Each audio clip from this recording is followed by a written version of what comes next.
Alléluia. Dis, je suis plus que vainqueur. Alors quand tu as cette attitude, quand le diable pensait que tu vas marcher la tête basse comme ça, tu lèves la tête et tu dis, écoute-moi bien Satan, je passe par une mauvaise passe, mais voici comment je vis mes combats. Voici comment je vis mes combats. Les yeux en l'air, voici comment je lève mes yeux vers les montagnes. D'où me viendra le secours? Je lève mes yeux vers les montagnes. D'où me viendra le secours?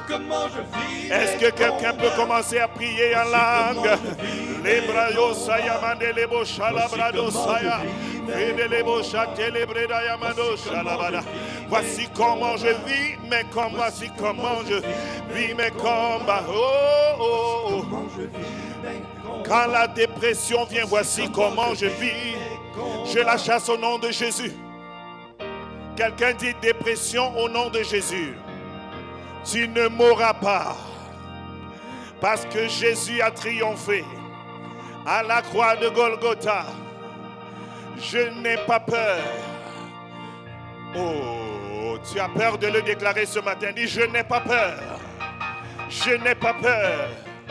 Maladie, écoute-moi bien. Je n'ai pas peur. Celui qui m'a appelé s'appelle Jéhovah Rapha, l'Éternel qui guérit. Dis à la mort, je n'ai pas peur. Celui qui m'a appelé s'appelle la résurrection et la vie. Dis à la vie, je n'ai pas peur. Monsieur Échec, je n'ai pas peur de toi. Parce que celui qui m'a appelé, il s'appelle le lion de la tribu de Juda. Il s'appelle le lion de la tribu de Juda. Il s'appelle le lion de la tribu de Juda. Il s'appelle le lion de la tribu de... Et il a des délébos, Sayamanalabasha. Quelqu'un crie Jésus. Est-ce que quelqu'un est vivant ici ce matin? Pousse le plus grand cri de joie que le diable et ses démons portent leur sac et quittent de tout ce qui te concerne.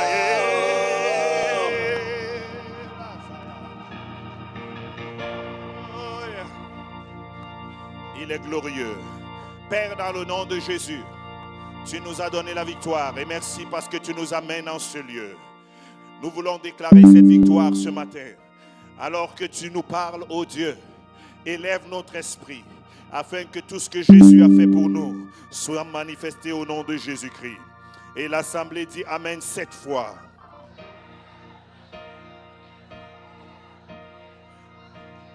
Alléluia, acclamons le Seigneur. Merci beaucoup, merci. Gloire à Dieu. Assieds-toi comme un prince, comme un roi. Alléluia. Yes. Ce matin, nous sommes dans la victoire totale. Je me souviens, la dernière fois, nous avons eu 21 jours de jeûne et à tous les soirs, nous crions victoire. Pendant 21 jours, on avait dit à notre cerveau, on avait dit à notre esprit que tu n'es pas un échec, mais tu es une victoire. La victoire est une réalité, mais c'est d'abord une réalité pour ceux qui acceptent, qui sont du côté de la victoire. Si tu es du côté des victorieux, tu dois le savoir et tu dois le manifester. La semaine dernière, je pense, nous avons parlé, et c'était quoi le thème? Bon, ils ont tout oublié, c'est pas grave. Pardon? Copier-coller. La seule chose que nous voulons copier-coller, c'est la vérité du royaume. J'ai dit la seule chose que nous voulons copier-coller, c'est ce qui se dit dans le ciel. Si Dieu dit que tu es victorieux, alors tu es victorieux. Si le monde dit que tu n'es pas bon, n'écoute pas ces choses, ne copie-colle pas ce que le monde dit, mais copie et colle uniquement ce que Dieu dit à ton sujet. Alors que je priais, j'ai dit, Seigneur, qu'est-ce que je vais dire à ton peuple aujourd'hui? Le Seigneur me dit, dis-leur qu'ils sont du côté de la victoire. Ils sont du côté des vainqueurs. Gloire à Dieu. Il y a l'attitude des gens qui sont du côté des vainqueurs. Et il y a l'attitude des gens, vous savez, quand tu es une équipe, à un moment, là, le Canadien de Montréal nous a rendus tous malades. À tous les coups, ils étaient battus. Alors, ça ne donnait même plus de goût d'acheter ou de porter un chandail du Canadien. Quand on allait même au Centre Bell, on savait déjà à quoi s'attendre. Hein, Gérard? On savait déjà à quoi s'attendre parce qu'on savait qu'ils vont se faire battre. Mais à un moment donné aussi, il y a eu quelques changements. Quand ils avaient enfin une victoire, tout le monde était excité. Qui n'aime pas la victoire ici, lève la main. Ah, ils n'ont pas écouté. Hein? Tout le monde aime la victoire. Et tu dois savoir que la victoire, c'est une attitude. C'est quelque chose que tu décides que moi, je vis pour la victoire. Ma démarche est une démarche de victoire. Ma façon de parler est une façon de parler de victoire. Je ne parle pas comme un pleurnicheur. Je ne parle pas, même si hier tu m'as vu pleurer, ne reviens pas aujourd'hui le mardi pensant que parce que je pleurais hier, lundi, mardi, on va parler de la même affaire. Non. Pendant la nuit, j'ai parlé avec mon Dieu. Il m'a dit, ne crains rien, n'aie pas peur, c'est pas grave. Demain, on va continuer la course parce que tu es destiné à avoir la victoire. Hey, hey, hey. Oui, c'est ça. Quand tu comprends, quand tu entends, tu me fais un signe que tu comprends ce qu'on dit. Parce que la maison de Dieu, c'est une maison de vie. Alléluia. Pourquoi on parle de la victoire? Le thème de mon sermon ce matin, c'est le Dieu de victoire. Le Dieu qui t'a sauvé, le Dieu que nous recherchons, le Dieu de salut et délivrance, n'est pas un Dieu d'échec. C'est un Dieu de... Non, ta victoire n'est pas le son de victoire que tu me donnes. Je dis, c'est un Dieu de victoire. Dieu est le seul ou la seule entité qui n'a jamais enregistré d'échec.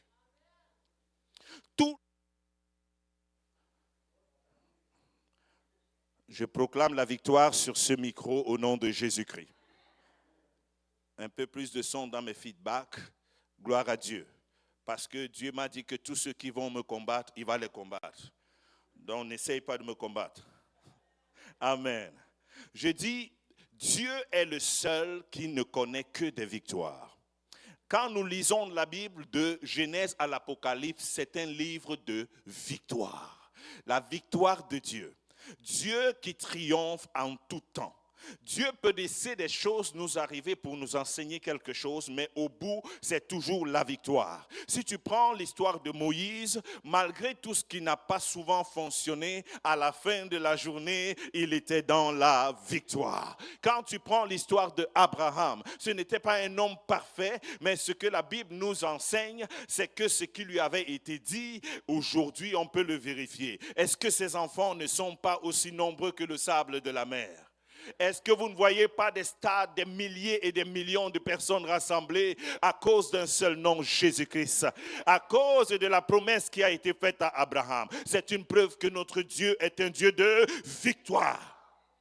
Lorsque David courait alors que sa vie était menacée par Saül, finalement Dieu, ce qu'il lui avait promis à la fin de la journée, il lui avait dit, c'est toi qui seras le roi. Je t'ai appelé et je t'ai oint. Est-ce que Dieu n'a pas été fidèle? David finalement n'a jamais pu être tué. Il a été installé comme roi selon la parole de Dieu. Et en plus de ça, Dieu lui avait dit que le rein, le spectre ne quittera pas sa maison. C'est pourquoi Jésus est appelé fils de David. Dieu est le seul, lorsqu'il fait une promesse, il sera sûr que la promesse qu'il a faite sera accomplie. Si tu dis Amen, la promesse que Dieu a faite va s'accomplir. Ce n'est pas seulement bon pour les autres, c'est bon pour tout le monde. Dieu ne faillit jamais. Mon Dieu n'échoue jamais. Voilà un nouveau refrain que je te donne. Mon Dieu n'échoue jamais. Peut-être même je vais écrire une chanson. Je ne sais pas comment elle va se chanter. Est-ce qu'elle doit être douce ou elle doit être assez vive? Mon Dieu n'échoue jamais. Mon Dieu n'échoue jamais. Ou bien, mon Dieu n'échoue jamais. Mais mon Dieu n'échoue jamais. Dis-le à toi-même, mon Dieu n'échoue jamais. Le monde semble être au contrôle des choses. Mais ce que je constate dans le monde, tout ce qu'on appelle les avancées et tout ce qu'on appelle les innovations et tout ce qu'on appelle les accomplissements se solde toujours par un échec. Je vais vous expliquer. Tout ce que l'être humain a fait pour améliorer le sort, la vie de l'être humain, est-ce que l'être humain a changé aujourd'hui? Il est toujours le même prédateur. Il est toujours le même qui est à proie à la maladie. Il est toujours le même qui prétend, aujourd'hui nous avons même madame ou monsieur ChatGPT qui parle avec nous. Mais c'est lui que nous avons créé, c'est lui qui va nous abrutir. Parce que maintenant ChatGPT essaie de voler les femmes des gens. Et il essaye de voler également les maris des gens. Parce que les hommes qui connaissent ChatGPT commencent à causer plus avec ChatGPT que leur épouse. Les femmes parlent avec ChatGPT parce que ChatGPT, si tu lui envoies une photo, ne dites pas c'est le pasteur qui vous a donné le secret. Tu envoies une photo de toi à ChatGPT, tu lui demandes comment est-ce qu'il te trouve. Tu verras ce qu'il va te dire. Il va te dire des belles paroles de flatterie. Il va trouver que je trouve que ton look est cool. Mais tu devrais peut-être agencer tel. Il va t'envoyer une nouvelle photo avec une proposition de ce qui serait cool. Dans le but de flatter ton ego. Mais qu'est-ce que vous pensez qui va arriver dans 10 ans ou dans 5 ans? C'est que ton cerveau, les 10% qui étaient alloués à ton conjoint, tu vas donner 5% à ChatGPT et tu vas essayer d'aimer ton mari avec les 5 derniers pourcents. Donc, quelles que soient les innovations, les technologies, quand l'être humain fait des choses à la fin de la journée, il n'y a pas une victoire permanente au bout du compte. Lorsqu'un premier ministre monte, il fait des promesses, il lance son plan d'action. Premier mois, quand il est élu, il bombarde de belles promesses. On a l'impression que quelque chose bouge, mais 2 ans plus tard, il est en train de partir de ce poste, généralement parce qu'il a échoué. Il n'y a aucun premier ministre qui partait de son poste parce qu'il a réussi. Malheureusement, malgré toutes les bonnes nouvelles qu'on a, à la fin, c'est toujours l'échec. Mais dans l'histoire, la seule personne dont même ce qui semblait être échec s'est soldé en victoire s'appelle l'histoire de Jésus-Christ de Nazareth. Parce que la Bible dit que c'est le seul dont la mort donne la vie. C'est le seul dont la perte donne la richesse. La Bible dit par ses maîtres sûrs, nous avons été guéris. Et la Bible dit qu'il s'est fait pauvre pour que nous soyons riches. Donc, quelle que soit l'équation, peu importe comment tu vas calculer, Jésus sera toujours victorieux. J'ai dit, Jésus sera toujours victorieux. Les hommes peuvent ne pas combler tes attentes, mais Jésus va toujours à la fin de la journée combler tes attentes parce qu'il n'est pas limité par le temps, il n'est pas limité par les saisons. Il ne fonctionne pas seulement avec les émotions, mais il fonctionne avec l'amour. L'amour véritable qui n'attend pas que tu sois parfait pour qu'il t'aime. Il t'aime d'abord. Alléluia. Gloire à Dieu. Acclamons le Seigneur ce matin. La victoire. Job chapitre 7 verset 1. Pendant que je parle ce matin, tu dois prier dans ton cœur, Seigneur, donne-moi un esprit de conquérant, un esprit de victoire. Il y a des gens qui sont tellement habitués à l'échec qu'ils ne savent même plus à quoi ça ressemble une victoire. Donc quand on parle de la victoire, ils pensent que c'est un sujet pour le voisin. Dis à toi-même, c'est aussi pour moi. La victoire, c'est pour moi. Lisons ensemble la parole de Dieu. Le sort de l'homme sur la terre est celui d'un soldat. Et ses jours sont ceux d'un mercenaire. Le sort de l'homme sur la terre est celui d'un soldat. Si tu es un être humain sur la terre, sache qu'il n'y a pas de repos sur la terre en dehors de Jésus-Christ. La terre est déjà un champ de bataille, un champ de conflit d'idées, conflit spirituel et même conflit envers toi-même. Il y a des gens qui ne sont peut-être pas en guerre à l'extérieur, mais à l'intérieur, là, ça bouillonne. Donc, il est en guerre avec lui-même. Qui a déjà vu ça ici? Donc, sachez que la Bible dit le sort de l'homme sur la terre, c'est celui d'un soldat. Tout homme, toute femme est un soldat. Dis, je suis soldat. Ben, dis-le comme un soldat. Dis-le comme un soldat. J'ai dit, dis-le comme un soldat ce matin. Je suis soldat. Vous n'avez jamais été dans l'armée, dit, je suis soldat. Quand ton capitaine ou le général avance, tu fais, vous pensez que qu'est-ce qu'ils font? Tu ne fais pas ça. Le sort de l'homme sur terre est celui d'un soldat. Si l'Éternel est l'Éternel des armées, ça veut dire que nous sommes les soldats qui constituent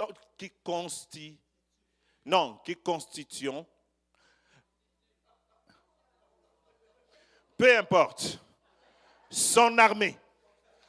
Donc, nous sommes ceux-là qui constituent et constituons son armée. Acclamons le Seigneur.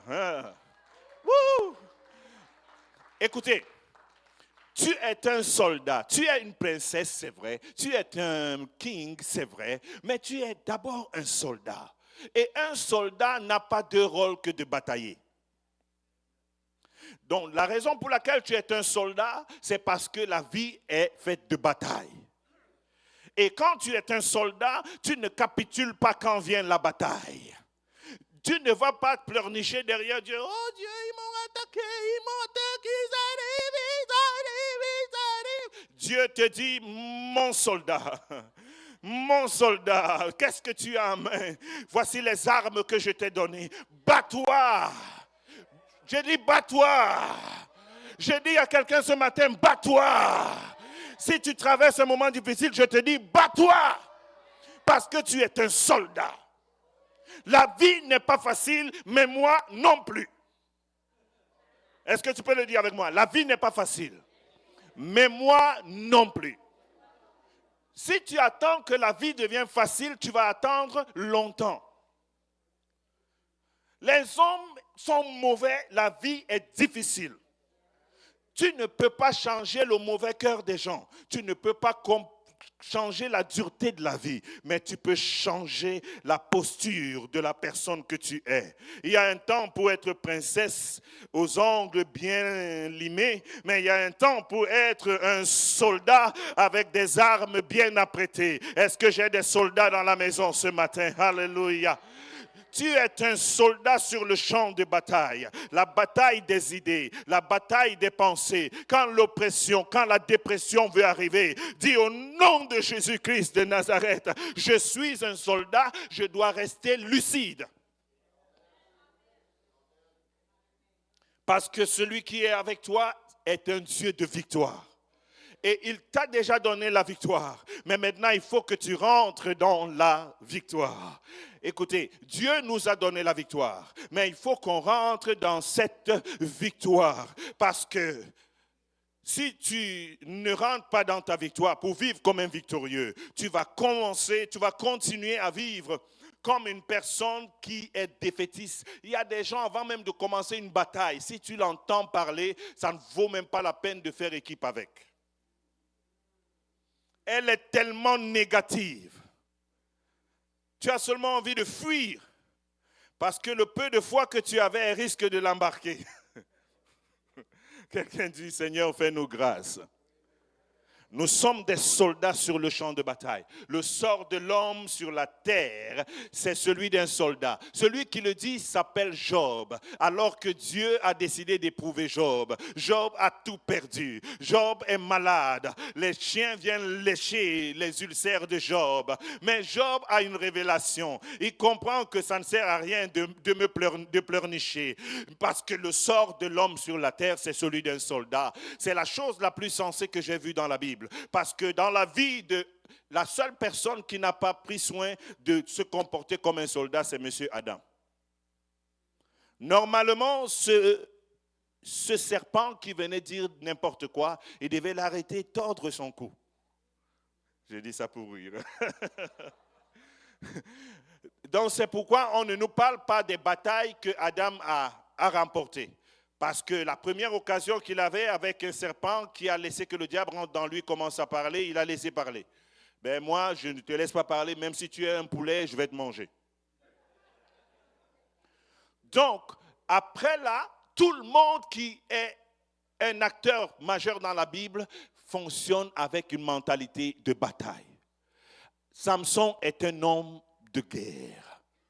Gloire à Dieu. Esther n'était pas une femme Miss Monde. Elle était une battante qui était à un poste stratégique. Et j'aime quelque chose ici au Québec, c'est que les femmes sont des battantes. Si j'ai des femmes ici, dites-moi un amen très fort. Les femmes du Québec ne dorment pas, elles se battent. Elles battent, elles se battent, elles se battent, elles se battent. Elles décident d'être des personnes à part entière. Et c'est une bénédiction. Parce que lorsque les hommes ont à côté d'eux des femmes qui connaissent, qui savent qu'elles ne sont pas juste des personnes pour accompagner à ne rien faire, mais qu'elles sont aussi des soldats du Seigneur, la donne change. Les hommes n'ont pas dit Amen.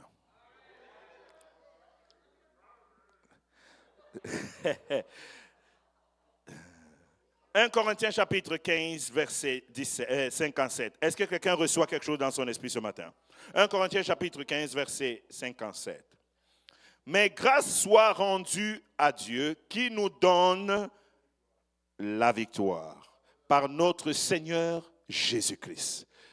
Dieu nous donne la victoire par notre Seigneur Jésus-Christ. Je t'annonce qu'en dehors du Seigneur, il n'y a pas la victoire, comme je l'ai dit tantôt.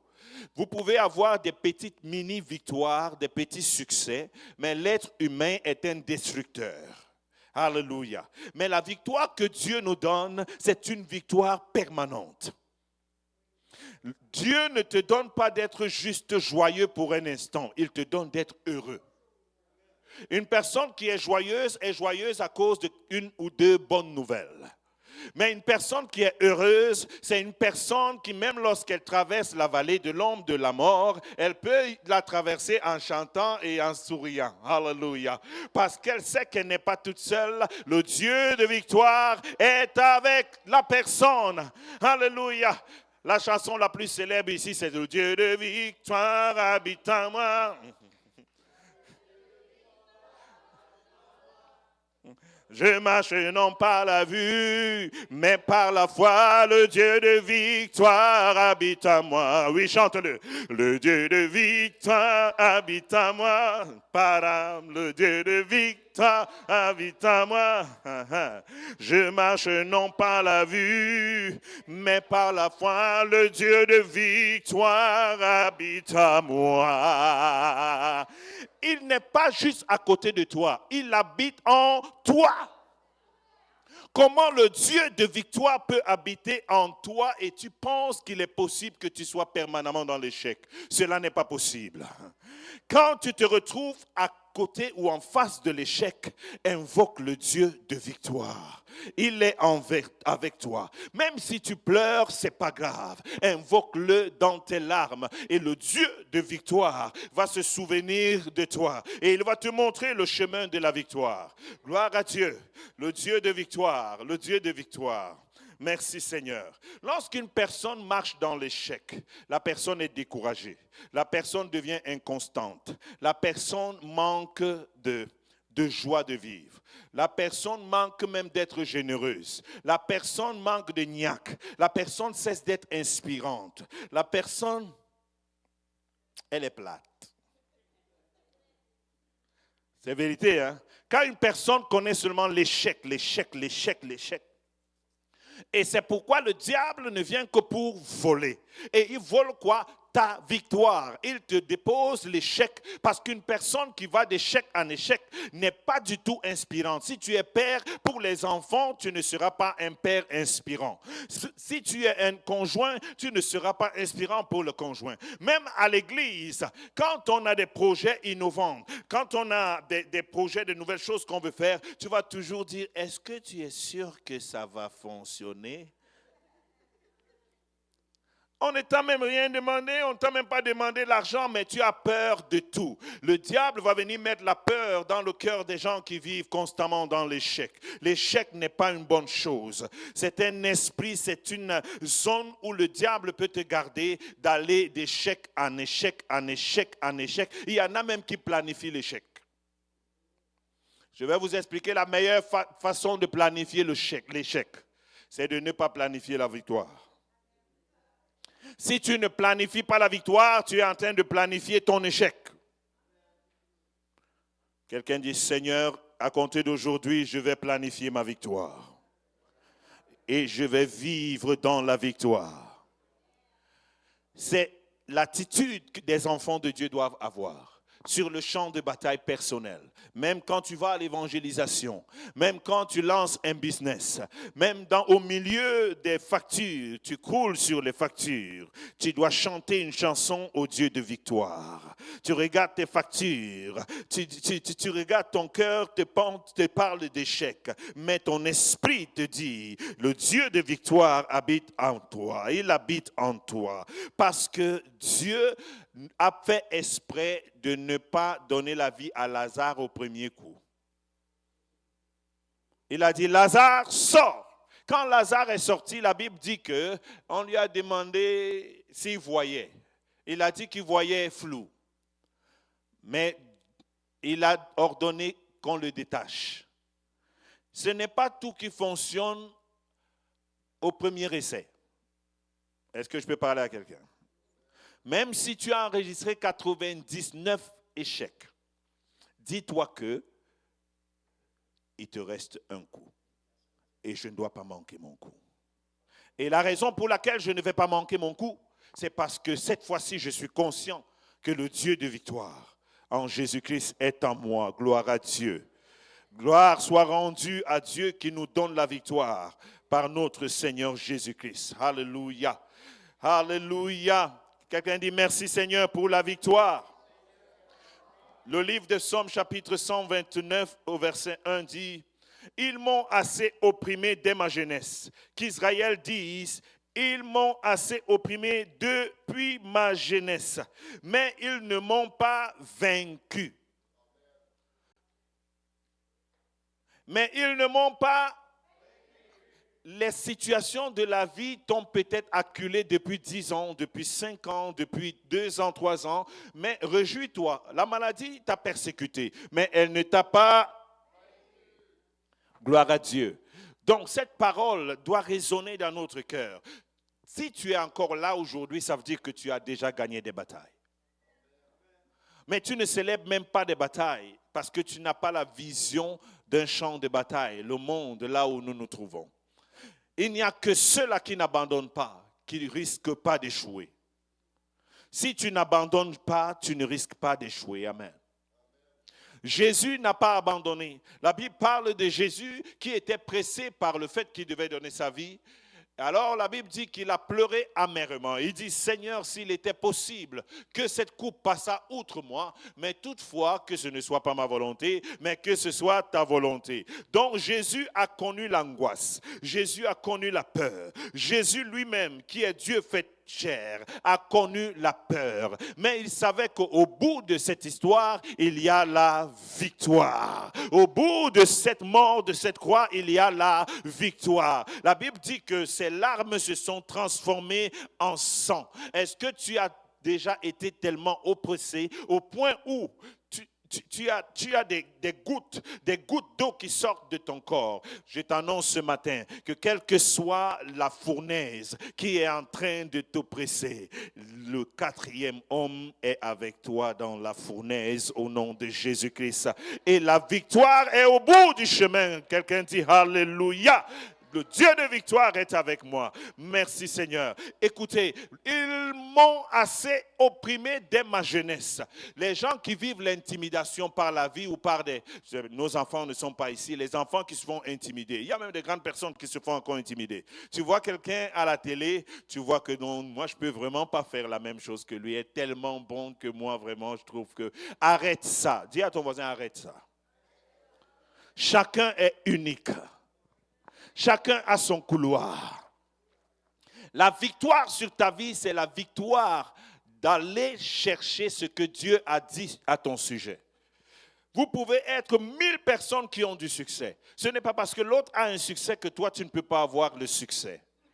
Jésus est venu nous sauver tous. Il a mis en nous la capacité d'être les ambassadeurs du royaume. Donc c'est pourquoi un enfant de Dieu qui est défaitiste est très dangereux. C'est à cause des enfants de Dieu qui sont défaitistes que le monde se demande que, mais tiens, s'il faut devenir enfant de Dieu pour devenir pauvre, s'il faut devenir enfant de Dieu pour être pitoyable, non merci. Quelqu'un a dit franchement... Qui veut devenir enfant de Dieu si tu connais un enfant de Dieu qui marche toujours la tête baissée comme si sa mort est déjà programmée?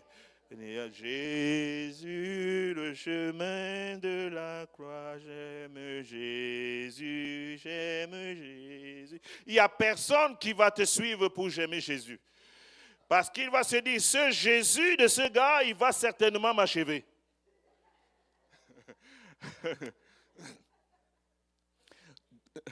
C'est vrai ou c'est faux? Dites-moi, est-ce que vous allez suivre une personne qui se plaint, comme je l'ai dit, elle se plaint, elle est tout le temps en lamentation, Ses cantiques, alors c'est le terminateur. Elle ne choisit que les cantiques qui font pleurer. Qui suis-je pour que tu prennes pitié de moi, Seigneur? Aie pitié de ta servante. Si un jour sur la route tu rencontres le mal, ne sois pas dans le doute.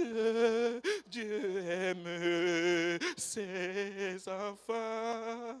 Ne sois pas dans le doute. Dieu aime ses... Ferme ta bouche. Les paroles de cette chanson sont puissantes. Mais ce que tu es en train de faire n'a rien d'un vainqueur. La même chanson, je peux la chanter. Il n'a pas dit que tu coulerais. Il n'a pas dit que tu sombrerais. Mais il a dit, allons de l'autre bord. Comment? Allons de l'autre bord. Si un jour sur la route, tu rencontres le mal, il y a l'attitude de ta foi. Acclame le Seigneur ce matin. Alléluia. On ne veut plus cette affaire de « il n'a pas dit que tu coules ». Laisse notre chanson tranquille. Dieu te donne des paroles. Dis Amen et ajoute foi à ces paroles et marche dans la victoire. Il y a des gens qui marchent dans la victoire. La victoire, elle est là, elle n'est même pas payante. Mais il faut que you step in the victory. Tu rentres dans la victoire. Quelqu'un dit, j'entre dans ma victoire. Tu rentres dans la victoire de Jésus-Christ. La Bible dit qu'il a triomphé de la croix. Il a triomphé. Il a livré en spectacle le diable. Quand on t'annonce une telle nouvelle et que tu continues encore à pleurnicher, ça veut dire que tu fais encore plus mal à Jésus parce qu'on a l'impression que son sacrifice était vain. Je ne dis pas que c'est facile, hein? Parce que là, j'entends un message dans la tête de quelqu'un, c'est bien facile à dire. Les bonnes choses ne sont pas faciles. Et facile n'est pas le sujet d'aujourd'hui. C'est que c'est possible. Le plus important, c'est que c'est possible. Quand je veux quelque chose, je veux me rassurer si c'est possible ou pas. Je ne veux pas savoir si c'est facile ou pas. Parce que ce qu'on va t'annoncer être facile n'est jamais facile. Les raccourcis ne mènent nulle part. Et Dieu est le Dieu de la possibilité. C'est quand tu es capable encore de changer ton attitude. Le problème que tu veux changer en toi, tu peux décider de marcher dans la victoire, d'avoir le tempérament, le comportement, les déclarations d'une personne qui marche dans la victoire. Alléluia, je ne suis plus esclave du péché. Je marche dans la victoire au nom de Jésus-Christ. Je ne suis plus esclave de la peur. Je marche dans la victoire au nom de Jésus-Christ. Mes pensées lugubres et sinistres n'auront plus de force en moi. Maintenant, je pense au ciel. Je pense à tout ce qui est glorieux. Je pense à tout ce qui est digne de louange. Je pense à tout ce qui est grandissant, valorisant. C'est toi qui peux changer cette façon de penser. Et c'est toi qui peux changer cette façon de parler. Les choses que je veux, même que je ressens, je vais dire quelque chose qui ne me donne pas la victoire. Je change cette parole et je mets une parole de victoire. Qu'est-ce que Jésus disait? Jésus disait, vous avez vaincu le monde. Quelqu'un dit, j'ai vaincu le monde. Dans le monde, il y a toutes les choses du monde. Il y a tout ce qui ne fonctionne pas dans le monde. Mais il faut que tu t'arrêtes un instant. Tu dis assez, c'est assez. Parce que celui qui est en moi est fort et puissant. Wouh! Le Dieu de victoire. Vous savez, les champions, généralement, quand tu penses qu'ils sont tombés, tu penses que c'est la fin. Un vrai champion, c'est là où il sort sa dernière carte.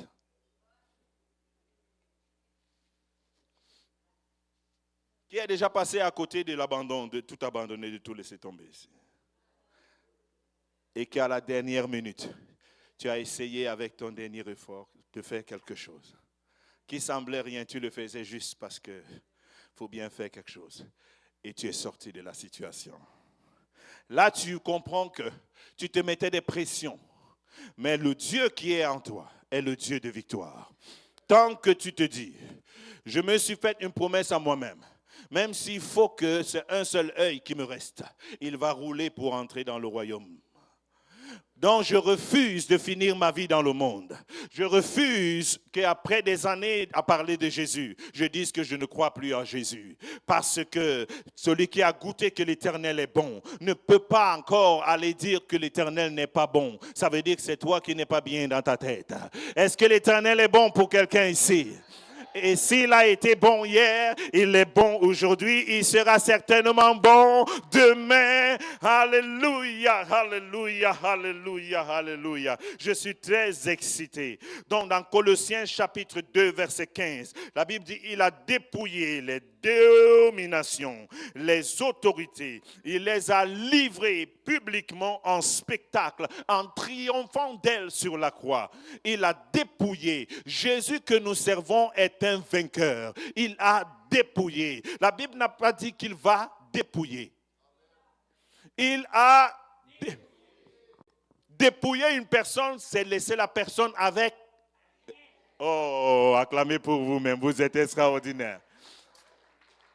Il a dépouillé la force de l'ennemi. Donc l'ennemi a combien de force? Rien. C'est un beau lion de zoo. C'est un lion qui ne mord pas. D'ailleurs, la Bible le décrit comme un lion rugissant. Tout le monde sait que les lions rugissent. On n'a pas besoin de te dire qu'un lion rugissant. Quand on te dit que le lion il est rugissant, ça veut dire qu'en fait, il ne fait que ça. Oh, oh, oh, oh. J'avais un oncle comme ça, il était tout petit comme ça. Quand il tonnait, il dit, il est où ce gars? Je vais le finir, je vais me le faire, je vais le battre, je vais le battre, je vais le battre. Mais j'ai grandi, je ne l'ai jamais vu se battre.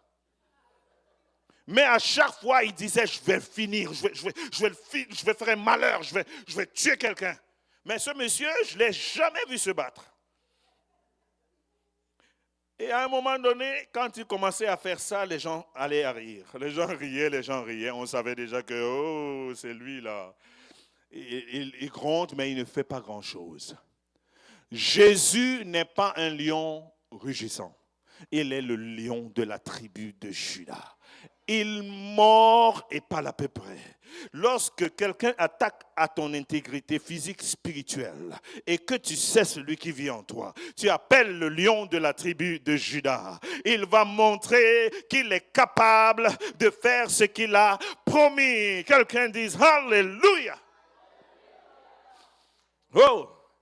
C'est pourquoi la Bible dit qu'ils t'attaqueront, ils te feront la bataille. C'est une promesse. Que tu aimes les problèmes ou pas, ils te combattront. La vie va te donner des coups durs. Que tu sois gentil, que tu sois fine. Sois fin, sois fine, sois gentil, sois calme. La vie va te donner des coups durs. Ce n'est pas une bonne nouvelle, mais c'est comme ça. Sois fine comme tu veux, sois gentil. Moi, j'aime tout le monde, je respecte tout le monde. Je dis jamais non. J'ai même de la misère à regarder les gens dans les yeux, mais je ne sais pas pourquoi ça n'arrive qu'à moi. Mais ça t'arrive parce que tu es trop gentil. La Bible dit ne soyez pas bon à l'excès. Vous ne savez pas que votre Bible dit ça. Tout ce qui est excessif dépasse la limite tracée pour ta sécurité. Donc vous allez chercher votre verset, parce que je sais qu'il y a des gens qui ne savaient même pas que c'est là. Ne soyez pas bon à l'excès. Donc si tu as même un pasteur qui est trop bonbon, il risque de ne plus être un bon pasteur. Si tu as un papa qui est bonbon chocolat, il risque de ne plus être un bon papa. Gloire à Dieu. Parce qu'en toi, il y a l'agneau, mais il y a également le lion. Donc, en toi, il y a l'agneau. Quand il faut que l'agneau s'exprime, l'agneau s'exprime. Mais quand il faut que le lion s'exprime, laisse le lion s'exprimer, sans péché. Je ne vous ai pas demandé de commencer à sacrer, mais je vous demande de dire non là où il faut dire non. Là où Jésus veut que tu dises non. Assez, c'est assez. Gloire à Dieu. J'aimerais qu'on me donne un passage. Gloire à Dieu. Reste connecté ce matin. Dieu est en train de faire quelque chose dans la vie de quelqu'un. Gloire à Dieu, gloire à Dieu. Alléluia, alléluia. Philippiens chapitre 3, verset 13.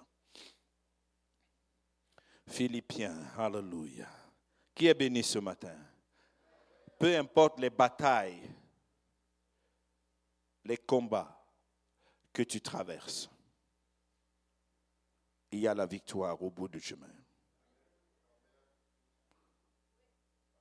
Celui qui dit qu'il n'a pas de bataille, ça veut dire qu'il n'est plus un être humain, il est déjà mort. Les batailles sont juste différentes. Ce que tu traverses maintenant, il y a la victoire au bout du chemin. Philippiens chapitre 3, verset 13 au verset 14, la Bible dit, « Frères, je ne pense pas l'avoir saisi, mais je fais une chose. » Quelqu'un dit, « Je fais une chose. » Oublions ce qui est en arrière et me portant vers ce qui est en avant. Je cours vers le but pour remporter le prix de la vocation céleste de Jésus, de Dieu en Jésus-Christ. Qu'est-ce qu'il fait? Laissons en arrière tout ce qui est en arrière. Quand tu veux entrer dans la victoire, ne transporte pas dans la bataille, sur le champ de bataille, les choses. Ne porte pas tes vieux meubles de 1845 pour les amener dans ton nouveau condo au 6e étage.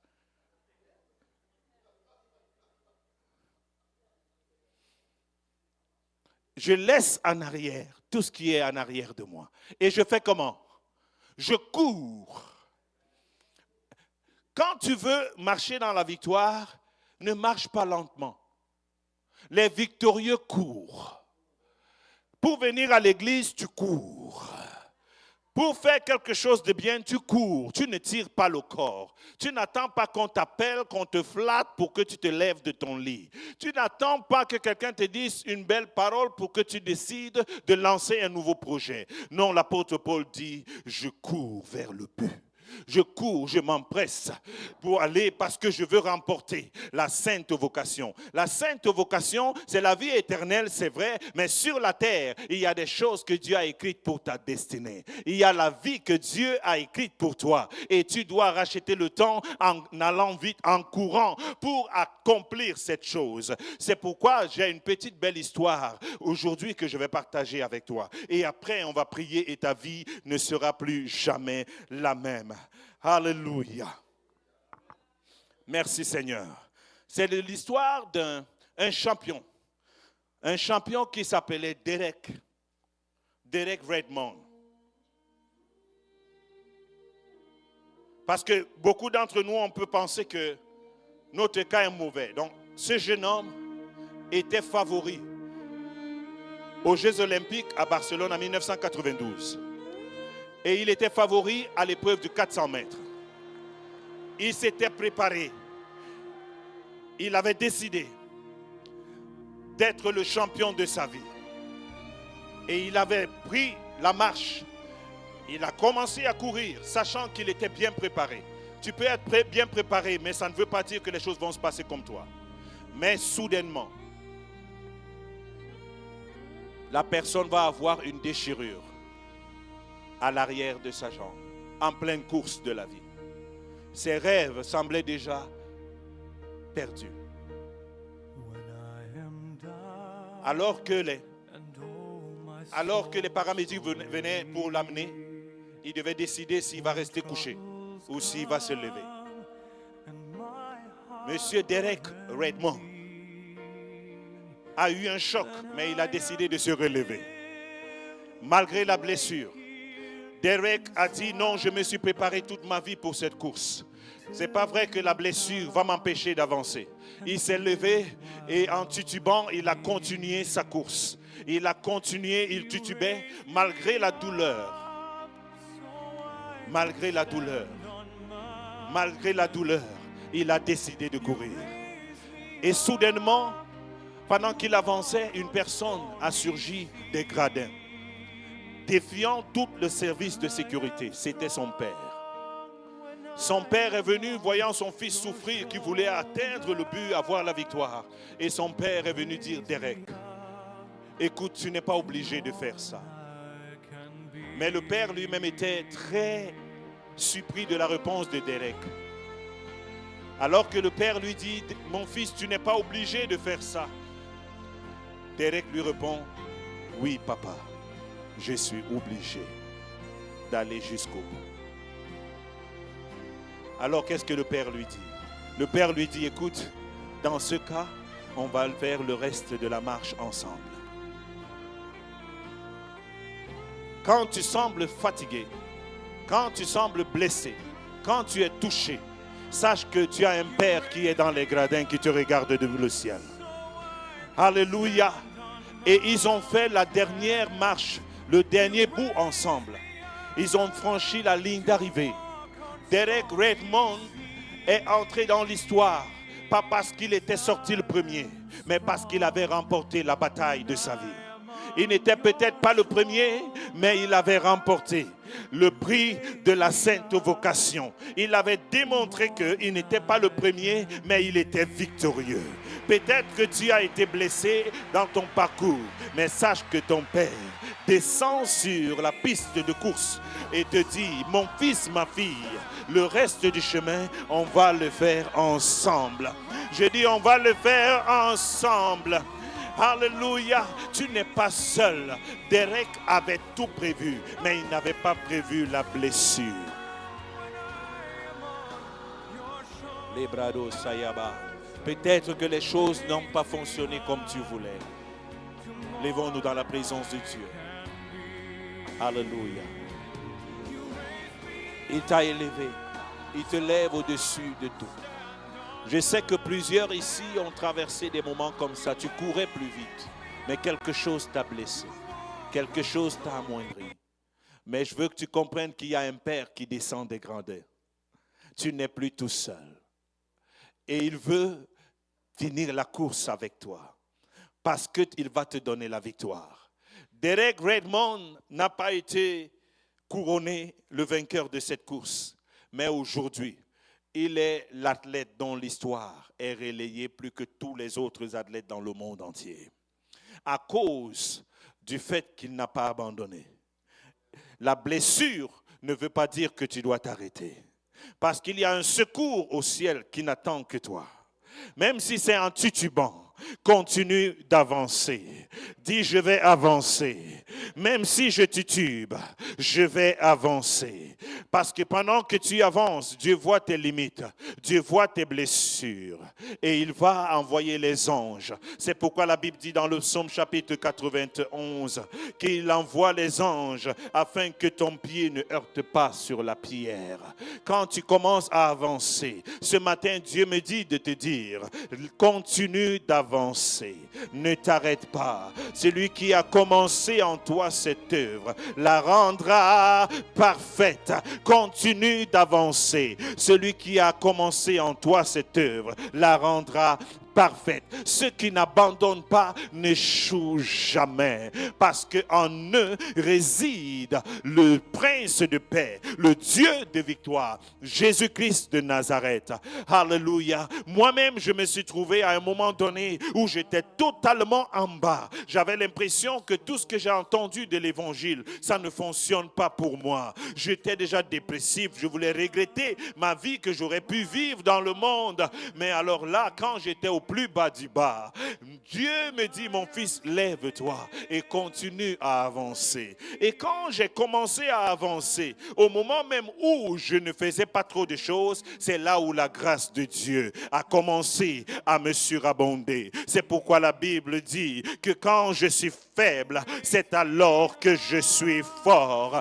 Quand tu es faible, lève les yeux vers les montagnes, d'où te viendra le secours. Le secours de Derek est venu des gradins. Le père n'était pas là pour courir dans la piste, sur la piste, mais il était là pour veiller sur son fils.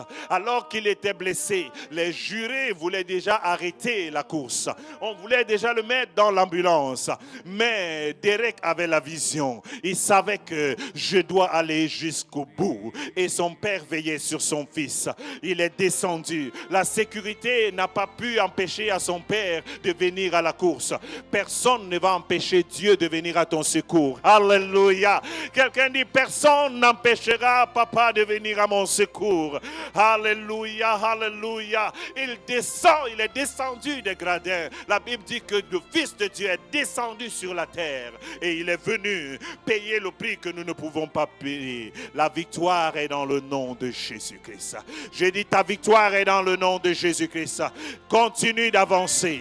Continue d'avancer. Ce matin, j'aimerais que tu mettes ta main sur ta tête et je vais prier avec toi. Quelqu'un dit, Père de grâce, tu m'as élevé pour marcher dans la victoire. Ce matin, tu m'as parlé. J'accepte l'aide, le secours qui me vient du ciel. Donne-moi la grâce d'aller jusqu'au bout de la course. La course de ma foi. Là où je suis tombé, tiens-moi la main et relève-moi. Donne-moi la force d'avancer. Donne-moi la force d'avancer.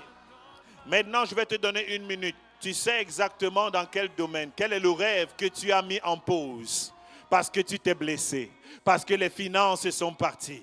Commence à appeler Dieu. Demande à Dieu de te visiter, de descendre à ton secours et qu'ensemble vous puissiez finir la course.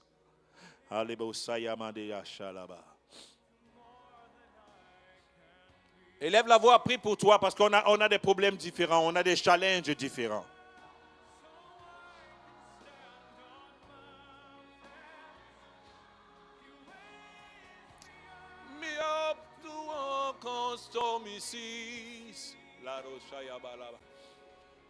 I am strong. Hallelujah. Shabade lamando soto brede. Lo se preda o sayamando shalabrodea. Le karamando soti abrado sayaba. Oh Seigneur, tu tiens la main de quelqu'un. Tu tiens la main de quelqu'un. Alléluia. Mets tes 2 mains sur la tête. Je vais appeler notre évangéliste Daniel Boudia qui va prier pour l'assemblée. Si tu es là, écoutez. Ce papa est descendu des gradins et il a secouru quelqu'un qui avançait malgré la blessure. Ne t'arrête pas. Peut-être tu laissais qu'on vienne t'amener, qu'on t'amène déjà à la morgue et qu'on t'amène déjà dans l'ambulance. Mais Derek n'a pas fait cela. Il a continué d'avancer. J'aimerais que tu viennes prier ici. Gloire à Dieu. Mets tes 2 mains sur la tête. Seigneur, c'est toi qui imposes tes mains sur nous. C'est toi, Abba, c'est toi, Père, qui poses tes mains sur nous. Tu as promis que jamais tu nous abandonnerais. Saint-Esprit, tu as été envoyé. Tu es l'Esprit du Père, tu es l'Esprit de Jésus, mais tu es Dieu égal. Et tu es en nous, Seigneur. Tu es là pour nous donner la victoire. Tu es là pour nous amener jusqu'au bout de la route. Tu as promis et tu n'es pas homme à mentir. Seigneur, je veux te louer et te remercier déjà que nous puissions chacun le faire dans la voie dans laquelle nous sommes. Seigneur, tu veux nous aider à ne pas regarder ni à droite ni à gauche, comme ceux qui sont des nageurs, ils ne regardent pas. Dans les Olympiques, ils ne regardent pas qu'est-ce que l'autre fait dans sa voie, mais ils regardent le but, comme l'apôtre Paul l'a dit. Ils visent le but. Seigneur, fortifie-nous dans nos épreuves, fortifie-nous dans nos travers, fortifie-nous dans nos faiblesses. Aide-nous, Seigneur. Nous sommes faibles, mais nous sommes forts. Nous sommes forts quand nous sommes faibles.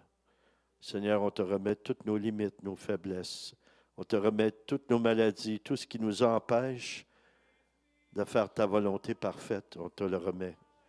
Et on a confiance, Seigneur, que tu vas accomplir ta volonté parfaite en chacun et chacune de nous, parce que tu as promis.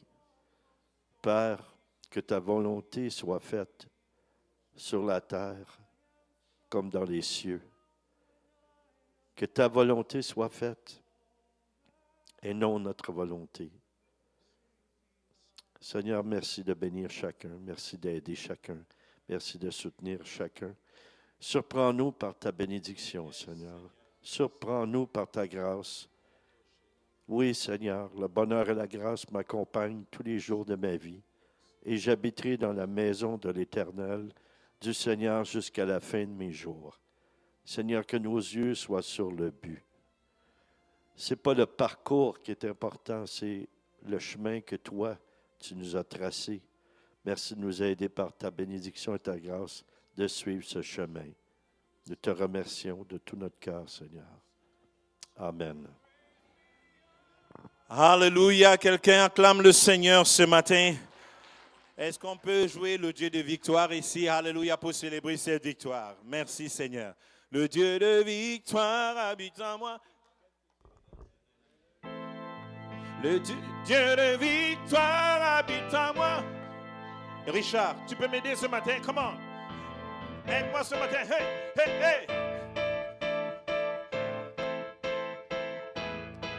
Tout le monde.